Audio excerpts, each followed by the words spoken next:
John Kincade Show on 97.5, The Fanatic, Philadelphia. All right, it's time to take a look at what's going on all around the NFC East. Let's do a reach around of the NFC East. Yes, week 1 is here. Finally. And it started with an NFC East opponent last night. The Cowboys go down to the Tampa Bay Bucks, the reigning champs last night. Good game, high-scoring game. You guys talked about Dak Prescott earlier. He did have a hell of a game for a first game back from an injury. Just something I'm going to monitor with him. I didn't see the same zip I think he's accustomed to having. I think that, they showed him with this pregame warm-up before the game. It's a typical baseball type of injury. It's uncommon for a football player, so it's something he's going to have to manage all year. So it's something I'm going to pay attention to. Good game, good pocket presence, all that. He's a hell of a player. I think he could have passed for 480. He went for what, 404? If you take the drops. Yeah. Take C.D. Lamb's drops alone. Take 4 drops. He could have gone for 475, 480. Well, that's what happens when you pass the ball. That's a bad shoulder, baby. I hope Jalen Hurts' shoulders like that. I just think it's something he's going to have to manage. I think it's going to be something that's going to be with him every single week this year. Throwing 58 times in a guy's, return to the league is pretty wild to me. Mike McCarthy, I think, is still a bit of a stooge that might cost that team a couple games. The other interesting thing last night was Zeke Elliott. Only got 11 carries for 33 yards. What's that about? I don't know. I've called him overrated before. I think he hit a wall quick because the Cowboys tend to chew their running backs up and ground and pound. I don't know if he's got mileage on the tires more so than somebody his age already.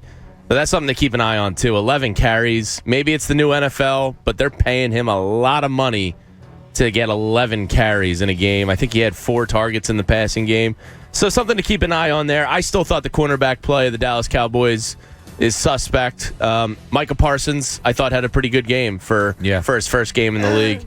The one play in the red zone they were showing where he kind of bit on the play action. And apparently that's the proper play if you bite that hard to turn the direction he did. So he didn't look as lost as it transpired to be. I was watching him pretty much get put up against a wall all night long. I mean, I didn't see this. Now, Tampa Bay. We're talking about the Super Bowl champs. I mean, he's going to eat. He's thrown into the pressure cooker game one like that. So and he looked like he belonged. Yeah, absolutely. Dallas Cowboys suck. They're 0-1. That's a great start to the year. Washington football team. They are a 1-point home favorite over the Chargers at 1 p.m. this coming Sunday. 75% of the season money has come in on the teams over at 8.5 wins. They've become a over darling on the sports books this year. I love them Sunday. I love them in that game. Well, Chargers on the road, we'll see what they are. Under Phillip Rivers, they kind of had that stink to them where they'd get close but not pull it off. Now it's Justin Herbert's team, so we'll see what is going on there. There's a fun matchup to watch in this game. It's the reigning defensive rookie of the year, Chase Young. He's the favorite in Vegas to lead the league in sacks this year. He's going to be facing off against Rashawn Slater, who was the team's number 1 pick there. Now, Slater gained some notoriety because he handled Chase Young in college in the Northwestern Ohio State matchups. So that's going to be a fun one to watch for in that game. Keenan Allen plays, and the Washington secondary is going to have a test with Herbert and Keenan Allen. Kendall Fuller and William Jackson are going to have their hands full. Curtis Samuel for the Washington team is one to watch. He did not practice all week, so it looks like it'll be a surprise if he does play in the game.